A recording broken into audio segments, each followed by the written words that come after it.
How's it going, everyone? I hope you've all had a great day. As it is Wednesday, we're going to be breaking down the e-minis. Going to go over our 30-minute time frame. Going to go over our weekly time frame and our daily time frame as we are now approaching our weekly balance high and last week's high. Today we got above what I was calling our balance high, or the channel that we were trading inside of. Could you have encompassed last week's high into this? You could have, and either way, I believe it doesn't really matter. You'll be right one way or another when we begin to continue to move up higher. Today we opened up with a gap. We'll discuss that here in a second, and then we'll discuss how today was the smallest range, second smallest range of the year. And it did provide opportunities. However, I stayed out of the market after yesterday's pretty hefty loss. I wanted to kind of give myself a day to reset mentally and not have yesterday's loss looming over me. As well as there really wasn't any opportunity or anything that looked good enough for me to risk any money on. No good risk reward trades for me, but we are breaking out of a balance, and that is when I will attempt to get back involved in this market, is when we start to come out of balance both on the weekly and the daily. That should provide really good opportunity to trade, a really good environment to trade in, and it should provide much better and accommodating market generated information to lean against. Um, so let's look. What I have here on my chart is, this is a 30-minute chart that we're looking at, and what you see is kind of the profile setup inside, where we have, or like TPO, time price opportunity, where you'll see the point of controls as the yellow line, and then the blue lines are value high, value low. And yeah, let's get into it. So as you can see, we have our balance high right here, or what I was calling my balance high at 40.3950. And we have our balance low down here at 39.3750. How did I determine that? Well, we were coming down one time framing down, meaning we were setting lower lows. Once we stopped setting lower lows and took out a previous time frames high, we'll use that recent swing low as our balance low, and the recent swing high as our balance high. As on this day, we got near it and did not take it out, because that was when our balance was initially being set, and then we pulled back, and obviously we traded inside this since. And then today, or you could have used this recent high up here, last week's high of 47.29, 74.29, and you would not be wrong. It's all subjective, but for me, I called it a 4-day balance. Some other people may be saying that we're still in balance, and that's okay. For me, I'm saying we're breaking out of balance, because I think we need to come out of balance on the daily first before we come out of balance on the weekly. Um, so we opened with a gap today, pretty decent sized gap, much larger than yesterday's range. If I were to highlight just all of yesterday's range and then kind of stack it on top of this gap, you can see we opened up pretty much larger than what this yesterday's range was. We opened up at 40, 44.50. This whole box is yesterday's range, and we pretty much opened up a lot higher than that, opening up above my balance high and kind of backfilling a little bit. We still hold the gap. We go out today with today's gap, holding that. So buyers are, comfortable. Whenever we pulled back, they began to cover those positions, or began to enter, and shorts began to cover their positions on the pullback. As anybody that did go home short yesterday, we're obviously filling it throughout the session today, and we got above our balance high, held above it, tested it, battled it for a little bit before finally moving up late in the evening. Um, Let me bring up our actual destinations that I have marked on my chart here, and you can see we opened up above yesterday's high with a gap, the previous, the day before that's high, and our balance high on this day. So taking out 1, 2, 3 daily highs we'll leave this daily, but we took out 3 daily highs to the upside and back tested our balance. So what got accomplished today by the buyers? Well, they held the gap all day long. Sellers attempted to push this thing lower as we had a reversal bar in B period and again the one-time frame down in C, taking out our initial balance low. We attempted to go trend late in C period, didn't hold trend as D period filled that. Recently, trends or single prints have been filling as well as gaps. So the fact that we held this gap was pretty impressive. And the fact that we gave back the set of single prints as early as we did in C period showed that sellers were not actually that strong. All it was weak long positions getting out of the market and sellers stepping in to push the market lower. Then in D period, we filled that set of single prints, and then we kind of got choppy price action for majority of the day. We grinded up near the high, took out the initial balance high late in H period. So the initial balance, all it is the first two time frames, right? A and B. So we took out both B's high and B's low since it was all of the initial balance. Took out B's high and B's low.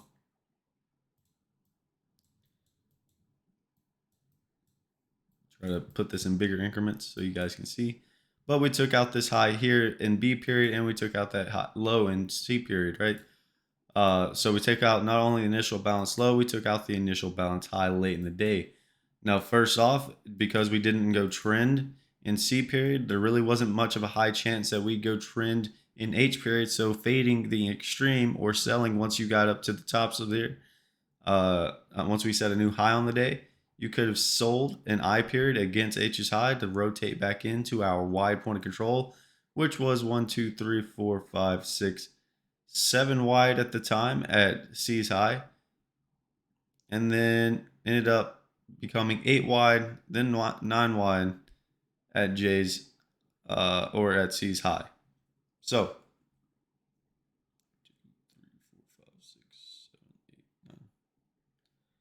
before finally moving up to J's high whenever K opened up, because it never pulled back to C's high, but we did move it up to J's high, point of control, that is. So good fade the first time, fade the extreme the first time in H period to roll over, come back to the point of control.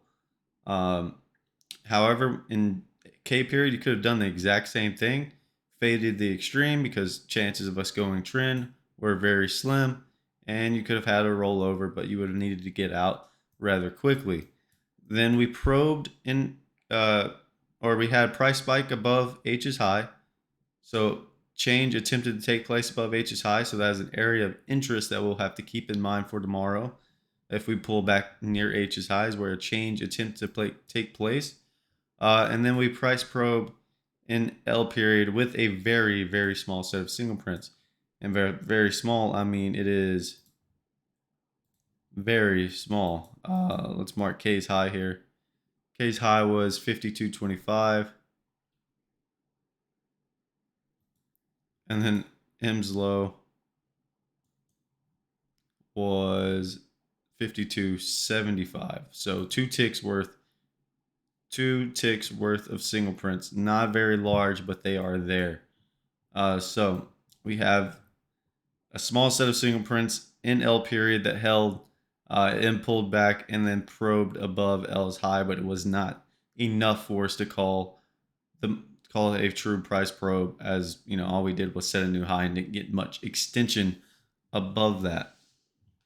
So we just go out with today's high, set of single prints, very small set, a non-wide point of control here at E's high, and then an afternoon pullback low in J, as well as the day's low and where the gap starts at C period in C period.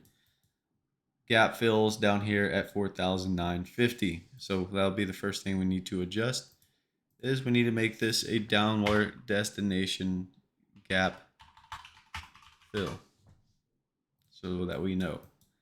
And then we'll mark today's low.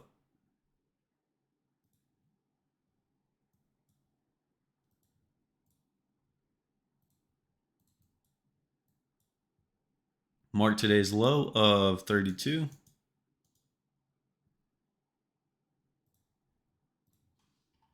Even, right? Yep, 32 even. We got our low day.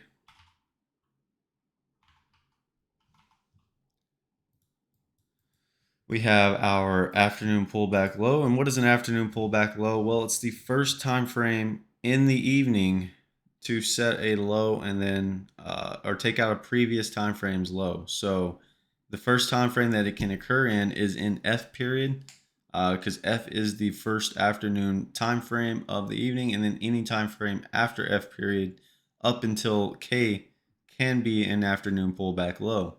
K or later we will not accept unless it is of significance.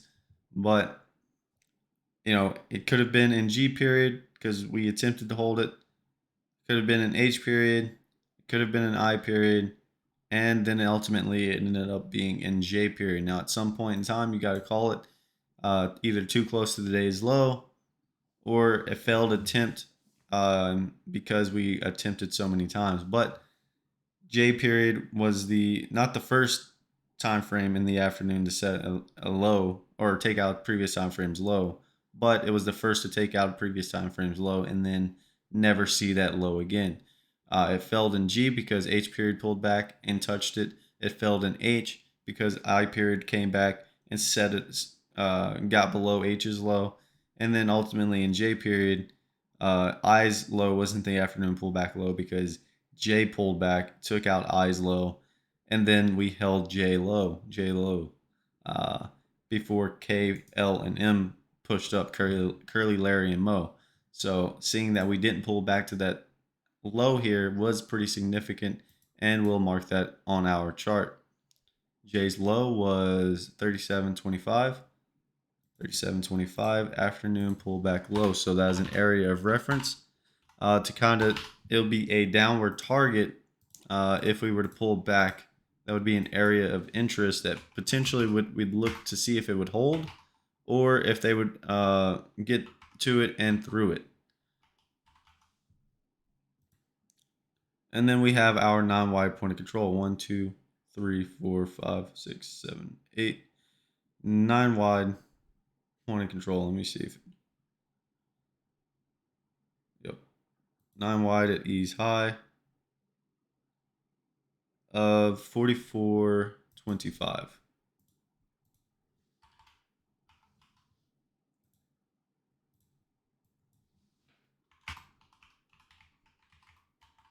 Non-wide point of control. And all point of control does is kind of give you an idea of who is kind of taking control of the day. If it is moving up higher, then buyers are accepting price at higher prices and are slowly taking control to move it, continue to move it up. If it's moving lower, then sellers are slowly taking back some of the day.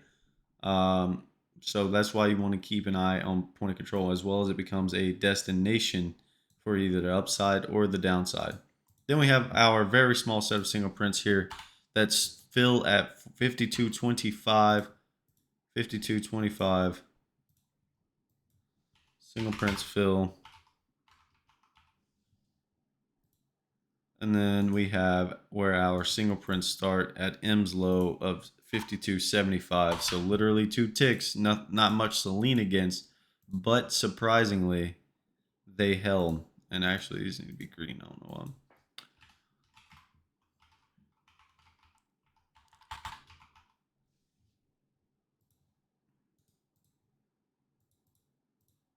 Change that. And then we have today's high up here at 61.25. Now you always want to go through and do your homework.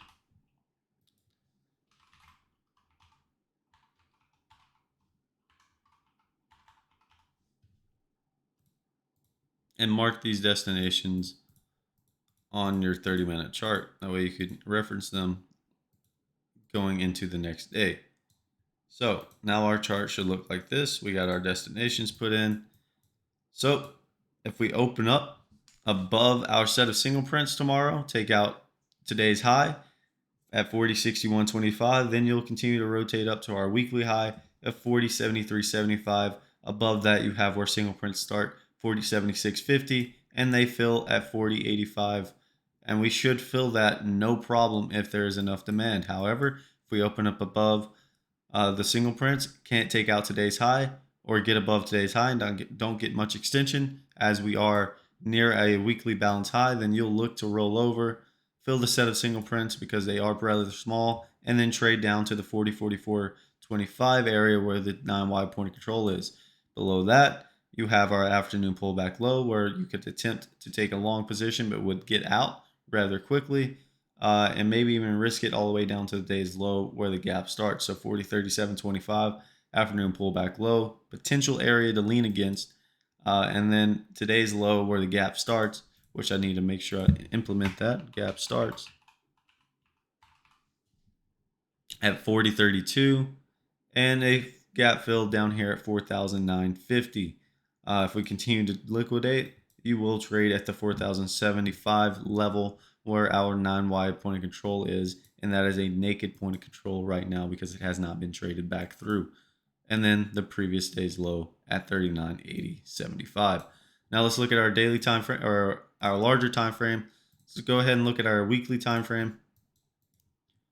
Weekly still trading in a balance. Actually, I'm saying 73 is our balance high. That is a mistake. That is not our balance high. 40.8225 is the top of our weekly balance high. Last week's high at 73.75 is just an area before, is where we backed off the first time. So we're getting near the top of our balance high. Do we get near it again and back off? Or do we stop the succession of lower highs, break out of this balance to the upside, and continue to move up higher? We have our balance low down here at 38.4075, chopping around, looking to see if we are finding acceptance of higher of a potential higher low, right? As we've been setting higher higher low, or our low here, higher high, higher low, higher high, potential higher low here before we rally up another few points to the upside and begin to really put the sellers underwater that have been selling for quite some time? Or do we just give this up, roll it back over, and test our balance low down here? That is the question. Downward trend line right here, kind of setting in our own little succession of lower highs and lower lows in the inner term or intermediate time, but we'll see how we hold this going forward. Let's look at our daily. Daily, you can kind of see the succession of lower highs starting to get above that trend line. We're above our 50-day moving average and breaking out of what I had as my daily balance. Now, could you say this up here, 73.95 was your balance high? You can, but for me, we are breaking out of balance, and that is a nice daily candle to be coming out of balance on. So if we are to continue to come out of balance, then we'll be continue to one time frame up, meaning we should have no issue taking out today's high. However, it was a very small range, and we could potentially take it all back and fill the gap, no issue. If you were to take today's high or take today's balance, it really won't give you, or today's range, you really won't move up too much higher above that 74 area and potentially our weekly balance high right there at 82.25. So if you take today's range and we just did exactly the same range, you'll move right up into that to where we'll potentially roll over the first time near it. So with that being said, ladies and gentlemen, once again, I do appreciate it if you made it this far. Hopefully you guys stuck around. If not, then this is my journey of a trader. Hopefully one day it'll be worth it all. We'll catch you guys in the next one. See ya.